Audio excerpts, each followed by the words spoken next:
चलिए देखिए, पिछले क्लास में आपको बताया गया कि जैसे जैसे आप top to bottom in a group आते हैं, साइज क्या होता है?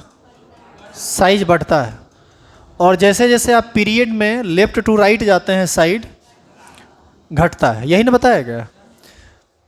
ग्रुप में टॉप टू बॉटम आने से जो साइज बढ़ता है, इसका रीजन एकदम स्पष्ट था। आपको बताया गया था कि आप जैसे जैसे नीचे उतरते जाएंगे, ऑर्बिट की संख्या बढ़ती चली जाएगी, और ऑर्बिट की संख्या बढ़ेगी तो ये एक सिंपल सा बात है कि उसका साइज बढ़ जाएगा। किसी में एक ऑर्बिट है, किसी में दो ऑर्बिट है, किसी में तीन ऑर्बिट है, तो निश्चित है कि तीन ऑर्बिट वाला का साइज बड़ा होगा, दो का उससे छोटा होगा, और एक ऑर्बिट वाले एटम का सबसे छोटा होगा। तो इसमें कुछ नहीं है, इसको सीखिए, ये सीखने वाला बात। हम कल बोले भी थे और एक आदमी जवाब भी दिए थे, थोड़ा सा जवाब पूरा कंप्लीट नहीं हो पाया था, हम आपको बताते हैं। इसके लिए तुमको कोई एक पीरियड सेलेक्ट करना पड़ेगा। जैसे सेलेक्ट कर लो सेकेंड पीरियड। सेकेंड पीरियड में लिथियम है, जिसका एटॉमिक नंबर कितना है? 3। लिथियम के बाद बेरिलियम, बोरॉन, बीच में गैप है, हम यहाँ देते नहीं हैं, हम डायरेक्ट लिख देते हैं कार्बन, नाइट्रोजन, ऑक्सीजन, फ्लोरीन, और आता है इसमें नियॉन। इसका एटॉमिक नंबर होता है, इसका एटॉमिक नंबर 4, 5, 6, 7, 8, 9 और 10। सुनना अब ध्यान से। इसका एटॉमिक नंबर यदि अच्छा, इस सब में ऑर्बिट नंबर कितना होगा? टोटल ऑर्बिट कितना होगा? 2 सब में, चूंकि ये सारा का सारा सेकेंड पीरियड का एलिमेंट है। और यदि आपको लगता है कि नहीं होगा तो आप निकाल लीजिए। 2 इलेक्ट्रॉन है, सॉरी 3 इलेक्ट्रॉन है, 2 1, इसका क्या होगा? 2 2, 2 3, 2 4, 2 5, 2 6, 2 7 और 2 8। ये नोबेल गैस कॉन्फ़िगरेशन है। बताइए, सब में केवल 2 ही ऑर्बिट आया ना, लेकिन हर ऑर्बिट में इलेक्ट्रॉन की संख्या डिफरेंट आ गई।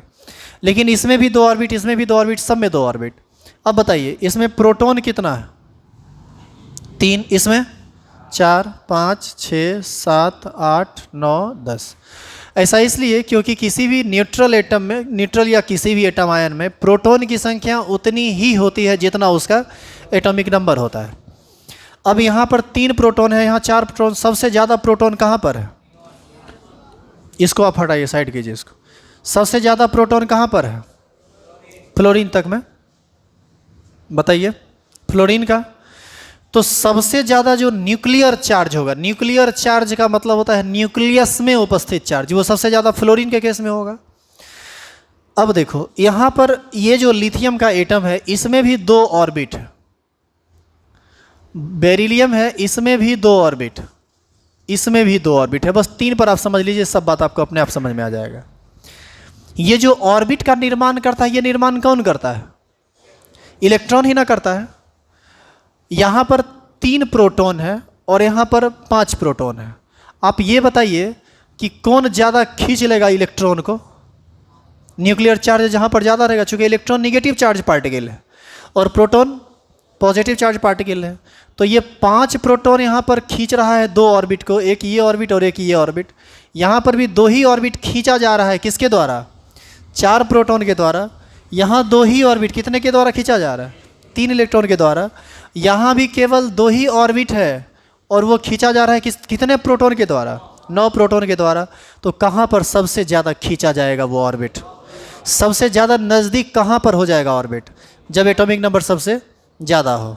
मतलब सेम पीरियड का एलिमेंट, सेम पीरियड के एलिमेंट में जब एटॉमिक नंबर सबसे ज़्यादा होगा तो ऑर्बिट और न्यूक्लियस के बीच अट्रैक्शन फोर्स या इलेक्ट्रोस्टैटिक फोर्स सबसे ज़्यादा होगा। इस वजह से ये एटम श्रिंक कर जाएगा, किसकी तुलना में?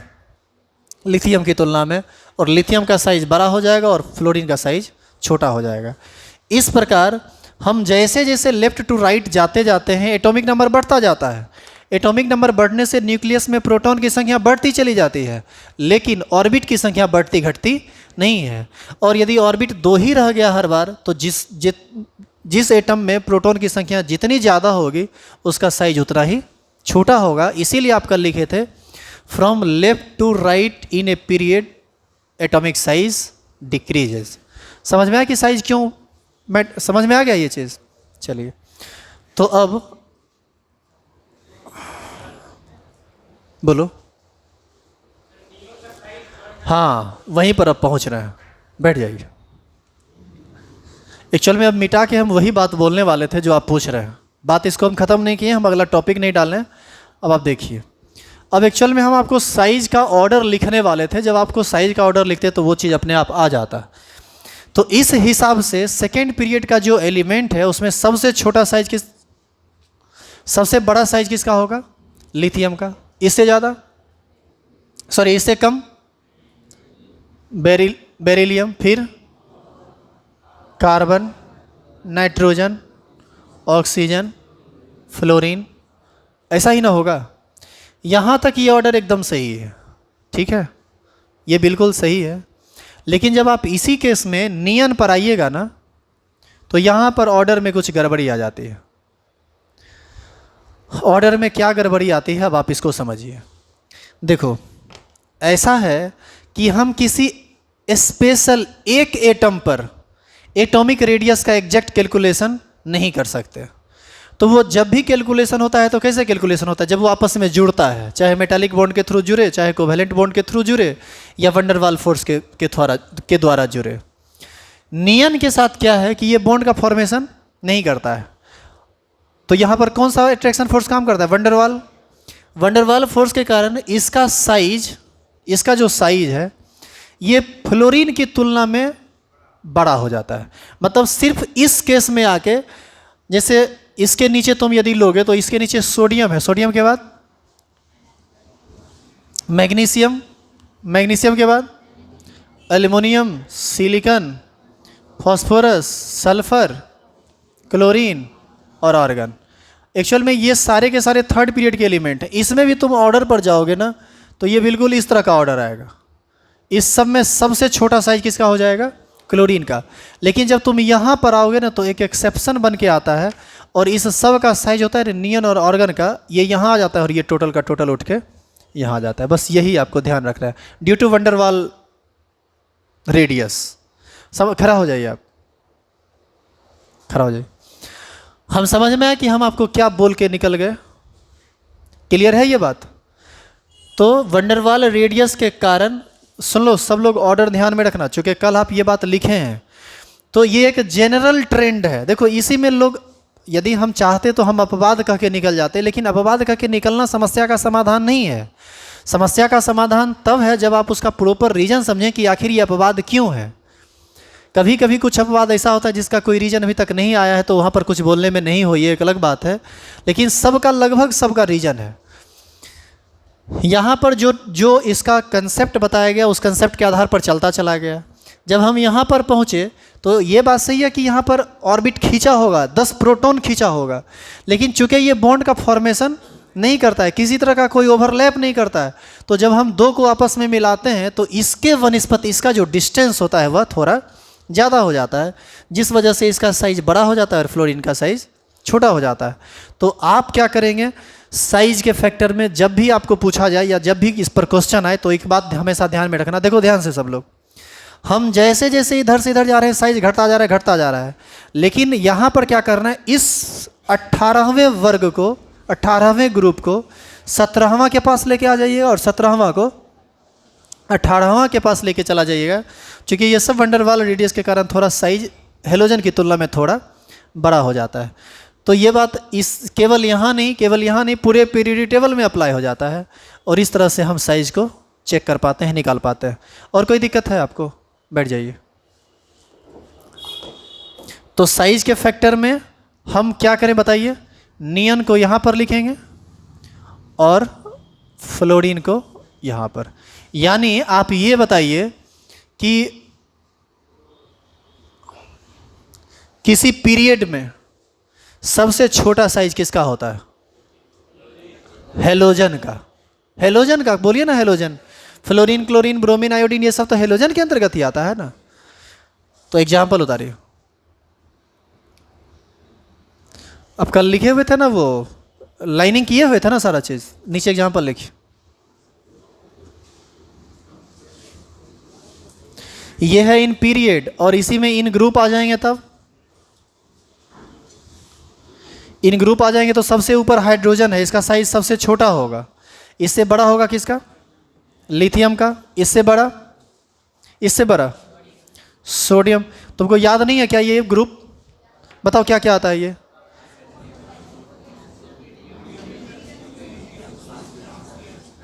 समझे?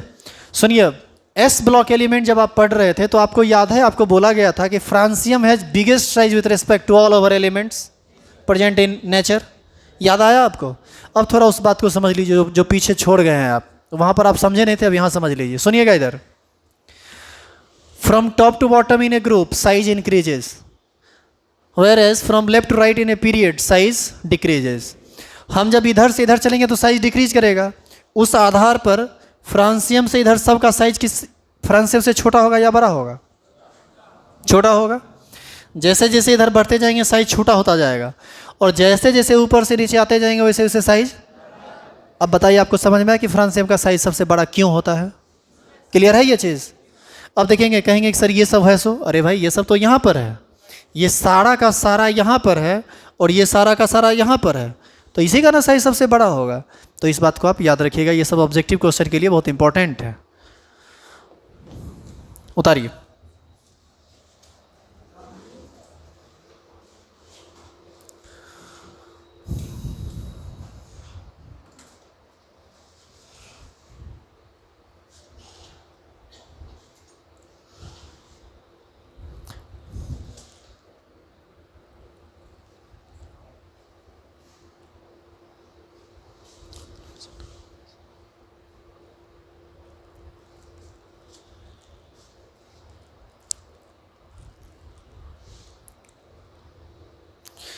ये दोनों एग्जाम्पल पीरियड को इंडिकेट कर रहा है, और ये दोनों ये ग्रुप को। ग्रुप वाला में तो कुछ एक्सेप्शन वगैरह नहीं होता है, एक्सेप्शन होता है आगे चलिएगा ना तो थोड़ा सा एक्सेप्शन होता है ग्रुप में भी, लेकिन वो सब अभी आपको नहीं पढ़ना है। वो सब जब आप P block element, P block D block पढ़िएगा तब आपको आएगा, ये सब 12th में आएगा पढ़ने के लिए।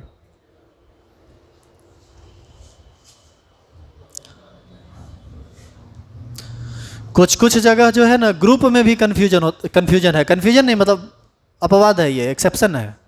कहाँ एक्सेप्शन है वो सब अभी तुम कुछ नहीं समझोगे, वो लेवल अभी आप नहीं है, आप उसका वो लेवल आपका है नहीं अभी, इसीलिए हम उस पर ज़्यादा चर्चा कुछ नहीं कर रहे हैं, क्योंकि चर्चा जैसे ही करेंगे आपके दिमाग में क्वेश्चन मार्क लग जाएगा, वैसे में कन्फ्यूजन हो जाती है। नीचे एरो दीजिए और लिखिए।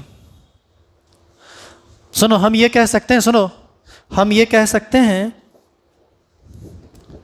Halogen has smallest size in their respective period. कह सकते हैं अपने पीरियड में सबसे छोटा साइज किसका होता है? हेलोजन का होता है। लिखिए, हेलोजन हैज स्मॉलेस्ट साइज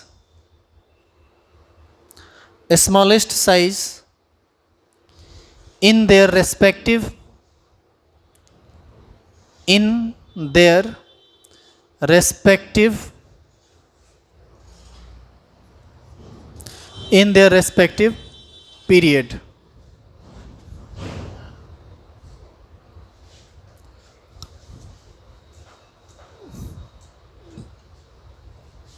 हो गया? लिख लिए? स्टार लगाइए, अगला हेडिंग डालिए, आयनिक रेडियस।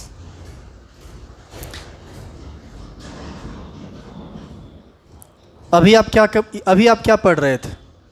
इससे पहले क्या चल रहा था? Atomic radius. कितने तरह का हुआ? 3 तरह का। कौन कौन? कोवैलेंट रेडियस, मेटालिक रेडियस और वंडरवाल रेडियस। उसमें सारा बात जो एक्सेप्शन था वो सारा समझ गए। अब हम लोग पढ़ेंगे आयनिक रेडियस। आयन के रेडियस को आयनिक रेडियस कहेंगे। हम लोग कहेंगे the distance between centre of nucleus and outermost shell of an ion is called ionic radius. Atom के रेडियस को एटॉमिक रेडियस और आयन के रेडियस को आयनिक रेडियस कहेंगे। लिखिए, नीचे एरो दीजिए और लिखिए तो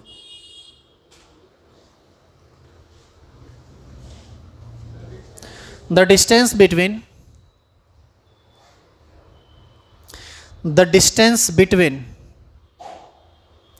center of nucleus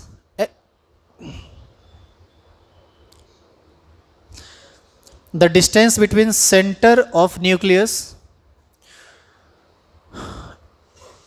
to the outermost shell of an ion.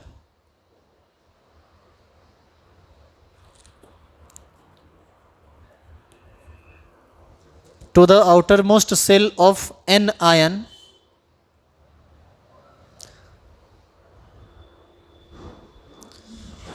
is called ionic radius.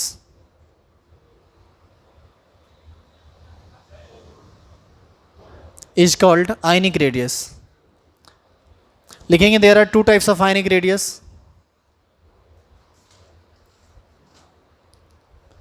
There are two types of ionic radius. Number 1 cationic radius. Cationic radius ऐसे कि एक होता है ना जी, एक होता है एनायन और एक होता है केटायन. एक होता है केटायनिक रेडियस और दूसरा होता है anionic radius.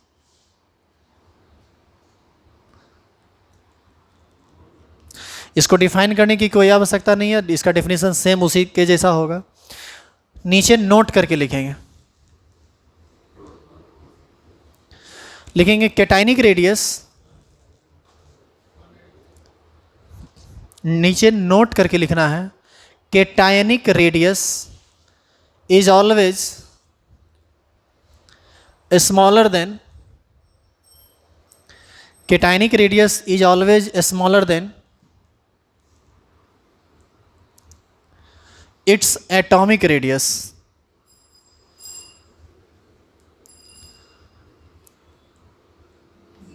Its atomic radius.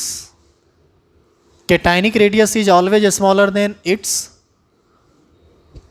atomic radius, and anionic radius is always greater than and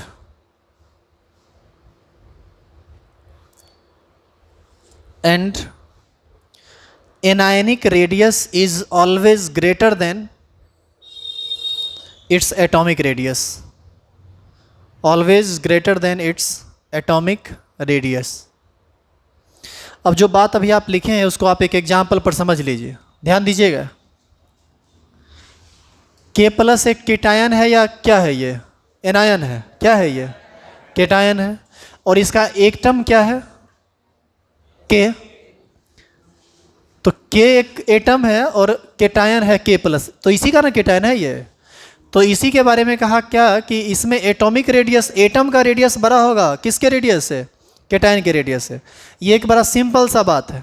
cation का एटॉमिक नंबर कितना होता है? 19, 2, 8, 8, 1. यही ना कन्फिग्रेशन आप लिखेंगे. बताओ तो इसमें कितना ऑर्बिट? 4. K+ का भी 19 ही होता है, लेकिन एक इलेक्ट्रॉन निकल जाएगा K+ के आने के कारण, तो इसका कन्फिग्रेशन हो जाएगा 2, 8, 8. इसमें केवल कितना ऑर्बिट आया? 3. इसमें कितना आया? 4. तो इसमें 4 रेडियस है, इसमें केवल 3 रेडियस है. किस रेडियस नहीं, सॉरी, ऑर्बिट. इसमें 4 ऑर्बिट है, इसमें 3 ऑर्बिट है, तो किसका रेडियस बड़ा होगा? 4 का. इसी प्रकार किसी भी कैटायन के केस में यही बात होगा. जैसे Fe2++ का साइज छोटा होगा Fe से, Cu+ का साइज छोटा होगा Cu से. तो ये कैटायनिक रेडियस के केस का एग्जाम्पल है.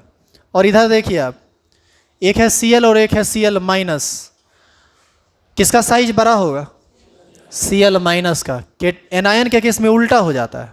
काहे उल्टा हो जाता है? सुनो इधर, इसको समझो. एटॉमिक नंबर दोनों का कितना होता है? 17, 17. तो इसका हम लोग लिखेंगे, सुनो, 2, 8, 7. इसका और इसका क्या लिखना पड़ेगा? 2, 8, 8. क्यों लिखना पड़ेगा 2, 8, 8? एक इलेक्ट्रॉन ज़्यादा हो गया ना. अब आप देखिए कि यहाँ पर प्रोटॉन है 17 और इलेक्ट्रॉन है 18. हाँ या ना? यहाँ पर इलेक्ट्रॉन है 17, प्रोटॉन है 17. यहाँ पर प्रोटॉन है 17, इलेक्ट्रॉन है 18. ऐसा इसलिए क्योंकि एनायन, कैटायन ये सब बनने से प्रोटॉन की संख्या पर कोई प्रभाव नहीं पड़ता है. यदि यह एनायन में कन्वर्ट किया है, इसका मतलब एक एक्स्ट्रा इलेक्ट्रॉन गेन किया होगा. कौन? क्लोरीन. पहले से इसके पास 17 इलेक्ट्रॉन था, एक ले लिया तो टोटल इलेक्ट्रॉन कितना हो गया? 18। अब आप कन्फिग्रेशन पर गौर कीजिए, दोनों केस में 3 ही ऑर्बिट, बोलिए हाँ या ना। तो दोनों केस में 3 ऑर्बिट है, तो ऑर्बिट के ख्याल से यदि हम सोचें तो साइज बराबर होना चाहिए। लेकिन जब हम total electrostatic force of attraction पर काम करते हैं तो यहाँ पर 17 इलेक्ट्रॉन 17 प्रोटॉन 17 इलेक्ट्रॉन को खींच रहा है, यहाँ पर 17 प्रोटॉन 18 इलेक्ट्रॉन को खींच रहा है। तो आपको नहीं लगता है कि स्लाइटली साइज बढ़ जाएगा एनायन का? क्योंकि इलेक्ट्रोस्टैटिक फोर्स कम पड़ जाएगा किस केस में? जब संख्या इलेक्ट्रॉन की बढ़ जाएगी। क्या ये समझ में आया? अच्छा, यदि यही बात उल्टा पड़ जाता तब क्या होता? यदि प्रोटॉन हो जाता 18 और इलेक्ट्रॉन हो जाता 17 तब क्या होता? तब साइज छोटा हो जाता, क्योंकि खींचने वाला की संख्या बढ़ गया है। अभी तो इलेक्ट्रॉन जो है वो तो बाहर रहता है ना, तो बाहर रहता है तो फिर उसका स्लाइटली साइज थोड़ा सा इंक्रीज कर जाएगा। इसीलिए एनायन के केस में बात उल्टा होता है और केटायन के केस में तो आप देख ही चुके हैं। तो यहाँ से हम लिख सकते हैं ऑक्सीजन का साइज छोटा होगा O2- से। अब देखो, इसका कन्फिग्रेशन लिखेंगे आएगा 2-4 और इसका कन्फिग्रेशन लिखेंगे 2-8। दोनों में 2-2 ऑर्बिट ही है और प्रोटॉन दोनों में समान है, इसमें भी 6 इसमें भी 6। ऑर्बिट की संख्या समान, प्रोटॉन की संख्या समान, लेकिन इलेक्ट्रॉन की संख्या यहाँ पर ज़्यादा पड़ गया ना। ऑर्बिट में ज़्यादा इलेक्ट्रॉन ना भाग रहा है तो ये थोड़ा ज़्यादा जगह पर फैल जाएगा, चूँकि उतना ज़्यादा अट्रैक्शन फोर्स काम नहीं करेगा यहाँ, चूँकि प्रोटॉन की संख्या कम पड़ गई है। सॉरी 26 होगा, सॉरी 26 होगा। हमको लगता है गड़बड़ यहाँ हुआ है, ये 26 होगा और ये 28 होगा। हाँ ये होगा, कंसेप्ट वही है, थोड़ा लिखने में गड़बड़ी हुआ था। क्या दिक्कत है इसमें अब? तो इस तरह से हम केटायन और एनायन के साइज को समझ चुके हैं। अब दोनों एग्जांपल उतार लीजिए। नेक्स्ट क्लास में हम लोग सीखेंगे आइसो इलेक्ट्रॉनिक स्पेसीज।